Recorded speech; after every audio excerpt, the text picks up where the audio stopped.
Hola amigos simbolistas, soy Darkraimola y en esta ocasión me veo obligado a hacer una pausa en medio de los tops de 2024 para tratar un tema candente que ha sacudido a la comunidad en los últimos días.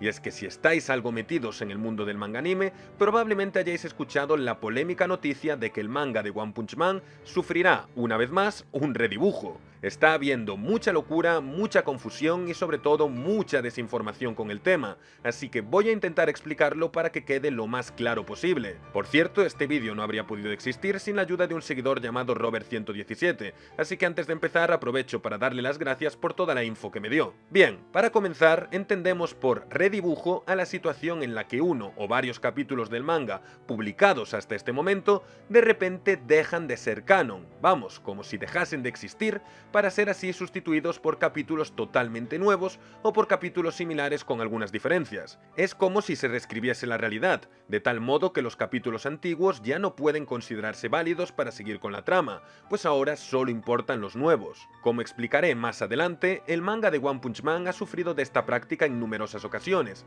pero lo llamativo de esta vez es que el nuevo redibujo que se va a realizar se aplica al arco argumental de la aldea ninja, un arco que ya había sido redibujado. Sí, habéis escuchado bien, el arco de la aldea ninja va a ser redibujado por segunda vez, de tal modo que ahora veremos la tercera versión de este arco, cuarta si tenemos en cuenta el webcómic original en el que se inspira el manga. Hablando más específicamente, en el manga el arco de los ninjas inicia en el capítulo 195, que se publicó el 2 de noviembre del 2023. Espero no equivocarme, que la numeración de los capítulos con los redibujos y todo eso es bastante confusa, pero va, digamos capítulo 195 usando la numeración inglesa como punto de partida. A partir de entonces fueron saliendo los siguientes capítulos de forma normal hasta el capítulo 202, publicado el 22 de febrero de 2024, pero poco tiempo después, en marzo, sería justo ahí cuando tendría lugar el primer redibujo del arco, regresando así al capítulo 195 para empezar de nuevo. Con este primer redibujo, y por lo tanto segunda versión del arco, llegaríamos ahora hasta el capítulo 211, que se publicaría el 26 de diciembre de 2024. Y ahora, en enero de 2025, cuando tocaría lógicamente el capítulo 212, resulta que por arte de magia se ha vuelto a publicar el capítulo 195 otra vez, siendo este el inicio del segundo redibujo. Vamos, que ya hemos visto el capítulo 195 3 veces. ¿Qué quiere decir esto? Pues como podéis intuir, nada de lo que leímos a lo largo de 2024 importa, pues más de un año de contenido va a ser redibujado, ya que hemos vuelto al punto en el que el manga se había quedado a finales de 2023. Es especialmente insultante teniendo en cuenta que el arco de la aldea ninja ya está terminado en el webcómic original en el que se basa el manga, así que no hay ningún tipo de expectativa o emoción por ver algo que no solo ya está terminado en el material original, sino que encima ya hemos visto a medias 2 veces antes. Y claro, teniendo en cuenta que One Punch Man es una obra que solía vivir del hype, sobre todo en la edad dorada de Garou, esto es absolutamente devastador, hasta el punto de que no son pocos los que han decidido dropear o como mínimo darle una larga pausa. Y pobres de los que quieran seguir leyendo, literalmente traicionados y encerrados en la aldea de los ninjas 1000 años. Siendo justos, los mamadores del webcómic siempre avisaron de que el manga era mierda, y el que avisa no es traidor. Vale, ahora que tenemos claro lo que son los redibujos y cómo afecta este último redibujo a la obra, es el momento de indagar un poco más en el tema, porque lógicamente surgen muchas preguntas habituales. ¿Por qué se hacen los redibujos? ¿De quién es la culpa? ¿De One o de Murata? ¿Por qué parece que solo ocurre esto en One Punch Man? ¿Por qué este canal aún no tiene 100.000 suscriptores? La respuesta a esta última pregunta es fácil, y es que tú, que estás viendo este vídeo, aún no te has suscrito, así que por favor te pido que lo hagas. Y ahora que lo has hecho, vamos poco a poco e intentemos dar respuesta al resto de incógnitas. Punto 1. La rara publicación de One Punch Man. Es de sobra conocido el origen de esta obra, que surgió como un webcómic con un dibujo muy pobre creado por un tipo llamado One. Posteriormente, Yusuke Murata, un mangaka profesional que dibuja como los dioses, especialmente a los monstruos y a las waifus, le propondría convertir el webcómic en un manga dibujado por él, dando así origen al One Punch Man que conoce la mayoría de la gente y que alcanzaría la fama mundial allá por el 2015 con su posterior adaptación al anime. Pero eso sí, hay un punto vital que debemos tener en cuenta. Y es que los capítulos del manga de One Punch Man se publican gratuitamente en la página web de la Tonari no Young Jump, que es un producto derivado de la revista Young Jump. Vamos, que conforme Murata termina un capítulo, lo sube a la web donde cualquiera puede leerlo gratis legalmente. Cuando hay suficientes capítulos publicados es cuando se procede con la publicación de los tomos físicos, que vendrían a ser el producto definitivo 100% real. Y lo que se publica en un tomo va a misa, eso sí que ya no se cambia jamás, y ningún tomo que alguien haya comprado ha quedado inútil, los consumidores pueden estar tranquilos en ese aspecto. Pero claro, mientras los capítulos existen únicamente en la página web gratuita, Murata y Wan tienen técnicamente toda la libertad para hacer lo que quieran. No es como si algún lector hubiese pagado por un producto, en este caso capítulos, que de repente ya no sirven, así que técnicamente no están estafando a nadie, solo están actualizando sus entradas en una página web gratuita. Esta facilidad y libertad para poder hacer estos cambios es precisamente el motivo de que estos cambios tan grandes puedan existir,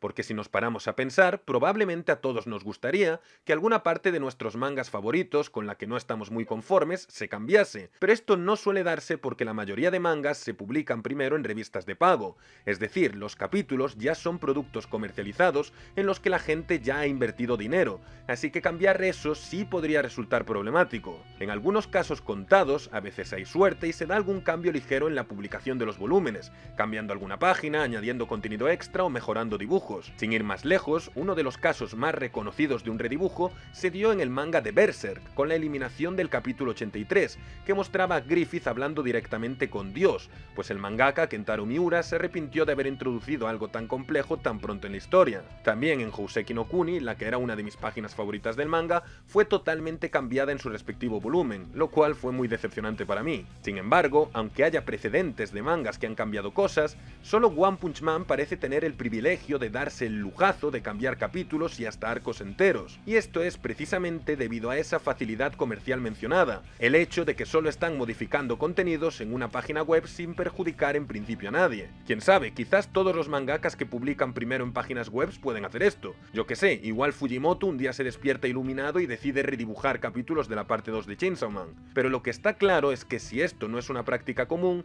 es probablemente porque esta jugada no parece beneficiar a nadie en un principio, pues al final los mangakas están gastando su tiempo dando vueltas sobre lo mismo, mientras que la comunidad se desespera y se decepciona. Y justo aquí es donde quiero introducir el siguiente punto. Si ya sabemos el motivo por el que es posible hacer los redibujos, toca preguntarnos el ¿por qué se hacen estos redibujos? Punto 2. ¿Por qué ocurren los redibujos? Wan es el creador original de la obra que desarrolla en su webcómic, mientras que este webcómic es usado de base para que Murata dibuje después el manga.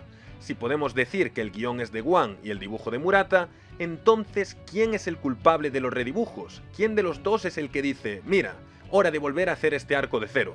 Aquí es donde surge la mayor desinformación, pues ante la falta de contexto está la gente inventando cualquier cosa. Hay quienes dicen que esto es culpa del conocido perfeccionismo de Murata, que no puede quedarse tranquilo si no le sale algo perfecto y por eso no es capaz de terminar el arco de los ninjas hasta que esté conforme con cómo le ha quedado.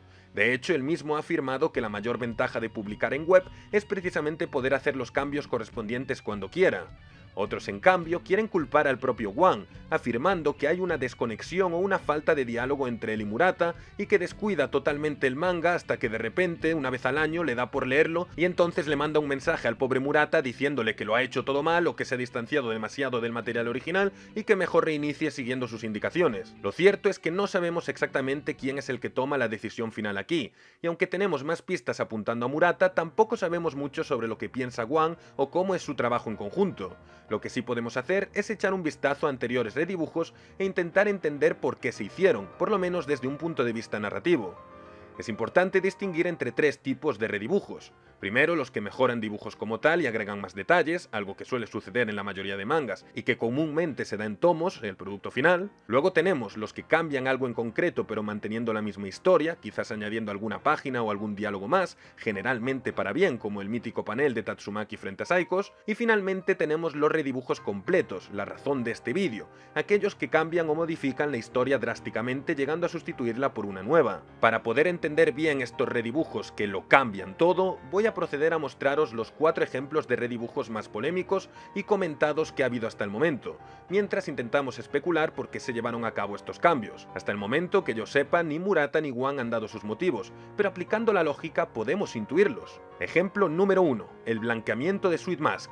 Durante el capítulo 103, Sweet Mask se enfrenta a Dos, quien puede controlar humanos, usando así un grupo de humanos en contra de su voluntad para atacar a Sweet Mask. En la versión original del capítulo, Sweet Mask no duda en asesinar a estas pobres almas, demostrando que es un auténtico hijo de puta despiadado. Sin embargo, en el redibujo de estos acontecimientos, esas personas serían salvadas por Ryan, de tal modo que Sweet Mask nunca tiene que tomar la decisión de matarlos. La explicación más posible a este cambio es que después de la publicación del capítulo 103 original, en el webcómic se profundizó más en el personaje de Sweet Mask, mostrando su pasado y dejando claro que aunque sea un cabrón, en el fondo sí que le importan las personas. Por eso, un acto tan desalmado como el matar a inocentes sin dudar sería contradictorio con el personaje que Wan ha escrito. Con el redibujo, que salió después de que Wan aclarase este aspecto de la personalidad de Sweet Mask en el webcómic, ahora el Sweet Mask del manga ya no es tan maligno y encajará mejor narrativamente con lo que vendrá a continuación si se sigue la línea del webcómic. Ejemplo número 2, la batalla de Phoenix Man y Child Emperor. Sin duda, uno de los casos más polémicos, pues esta batalla originalmente era bastante épica, pero en el redibujo se desarrolló de manera totalmente diferente. El mayor cambio es la resolución de esta, pues mientras que originalmente era una pelea a muerte en la que al final Phoenix Man quedaba inconsciente o incluso muerto, en el redibujo decide intentar dialogar con Child Emperor en la mitad de la pelea, interrumpiendo así lo que originalmente había sido un combate espectacular. Sin embargo, esta conversación está bastante bien y sería clave para el desarrollo posterior del niño y su pensamiento, por lo que es fácil entender el motivo de este redibujo. Básicamente sacrificaron el epiquismo para llevar a Child por otro camino, y guste o no el cambio, se entiende que fue también por motivos narrativos. Ejemplo número 3, la pelea de Saitama y Orochi. Otro cambio que dio mucho que hablar, ya que alteró una pelea muy popular, alterando incluso el diseño de Orochi. Sin embargo, lo interesante del redibujo fue que la pelea llegó hasta las profundidades de la Tierra, ampliando un poco las pistas que teníamos sobre la enigmática figura de Dios, dándole así más presencia y haciendo que su futura aparición en la pelea contra Garou no se sintiese tan forzada. Vamos, de nuevo, un cambio que se hizo con vistas al futuro. Ejemplo número 4, la pelea contra Garou. Y finalmente el redibujo más polémico, el que hizo que una gran parte del fandom se sintiese engañada, decepcionada y traicionada, motivando dropeos en masa.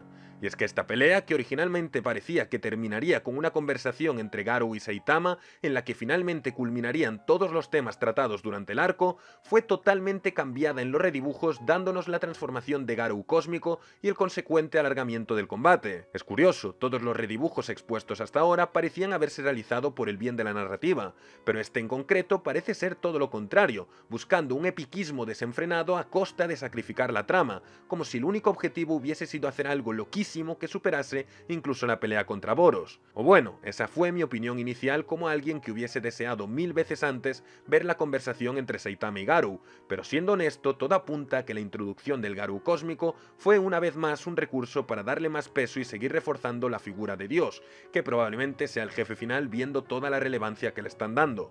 Vamos, que aunque no me guste o no nos guste el cambio, parece que una vez más fue hecho con la intención de construir a futuro. Respecto a los redibujos actuales del arco de la aldea ninja, pues aún es pronto para saber el por qué se han dado. Entre la versión original y el primer redibujo parece que el personaje de Void fue fortalecido y se le dio una conexión con Garou, mientras que ahora tenemos que ver qué sucede con el segundo redibujo. Como vemos, creo que podemos afirmar que siempre que se ha realizado un redibujo masivo ha sido para corregir contradicciones con la historia planteada por el webcómic o para reajustar la historia y que encaje mejor con lo que se quiere contar a futuro. Vamos, que no parecen ser caprichos ni ataques de locura. Sin embargo, creo que es válida la crítica de que quizás Murata y Wan deberían planear un poco mejor lo que quieren hacer en vez de dibujar sin pensar y luego andar arrepintiéndose. Quiero decir, casos como el de Sweet Mask se podrían haber solucionado fácilmente con una charla entre ambos autores sobre el futuro del personaje, en vez de darle vía libre a Murata para que lo haga un asesino y luego tenga que cambiar eso al ver que Wan lo hizo a alguien con buenas intenciones, porque con esta clara falta de coordinación solo se causa la confusión de la gente que no sabe ni cómo leer esto. Punto 3. ¿Cómo leo One Punch Man? Con todo lo expuesto, en cierto modo me da algo de pena pensar que Murata y Wan están aprovechando al máximo la posibilidad que tienen de hacer cambios para poder hacer todos los cambios que quieran, todo con la intención de ofrecer lo que desde su perspectiva es el mejor producto posible. Sin embargo, creo que la posibilidad de saber que pueden corregir cualquier cosa cuando quieren es lo que precisamente propicia esta situación. Es como cuando ibas al colegio y llevabas Tipex a los exámenes. No es lo mismo ir sin el Tipex, sabiendo que lo que escribas con bolígrafo ahí se va a quedar, que llevarlo y ser ser plenamente consciente de que da igual si te equivocas porque podías taparlo luego y corregir por encima. Estabas más predispuesto a escribir cualquier tontería y a equivocarte porque sabías que podrías solucionarlo después, aunque luego quedase la hoja de papel hecha un asco. Tal y como yo lo veo, es exactamente el mismo caso, solo que la hoja de papel manchada de Tipex ahora es un año de manga perdido. Y es que son cosas así las que han hecho que la reputación de One Punch Man se haya manchado también, siendo cada vez más frecuente encontrarse con comentarios de personas confusas que no saben cómo leer el manga o qué capítulos son canon y qué capítulos no. Pero claro, es una confusión que solo se aplica para los que quieran leer esto en línea, pues si como consumidor te ciñes a leer únicamente los tomos en físico, pues ahí ya no hay problema ninguno, lo que está ahí es lo canon y ya, no habrá ningún cambio, solo faltaría. Así que como lectores, nuestras opciones son las siguientes: abandonarlo todo y volvernos mamadores del webcómic y sectarios de One, tanquear redibujos y confusiones por puro amor a las guarras que dibuja Murata, o ahorrar y comprar los tomos en físico para disfrutar del manga sin ninguna complicación. Eso ya depende de cada uno, pero lo cierto es que para los que quieran leerla en línea, siempre hay guías de ayuda en foros y así, además de páginas en las que se encuentran perfectamente clasificados los capítulos redibujados y los descanonizados. Hay que esforzarse un poquito en buscar, pero tampoco es nada imposible. Punto 4. El futuro de One Punch Man. Con todo aclarado ya, solo nos queda preguntarnos qué futuro le espera a One Punch Man. Parecería desesperanzador teniendo en cuenta el combo de la decepción que generó el final del arco de Garou y el bucle infinito de los redibujos de la aldea ninja, el cual hizo que muchos fans se bajasen del barco. Pero lo cierto es que las ventas del manga van bien y en el anime se viene la tercera temporada con la Garouneta lista para recoger a nuevos fans, así que desde luego será una situación curiosa ver el choque entre la gente ilusionada y la gente decepcionada. Por mi parte, solo queda esperar a ver si la tercera es la vencida y finalmente el manga puede salir del atolladero en el que está estancado, y quién sabe, quizás algún día recupere la fama que tuvo con el arco de Garou. Probablemente no, pero hey, seguro que el futuro Saitama vs Dios romperá internet mediante comparaciones con Goku, ¿verdad? En fin, si os ha gustado el vídeo, os agradecería que le dieseis like, que comentaseis y sobre todo que os suscribieseis, me ayudaríais un montón. Sin más que comentar, hasta la próxima.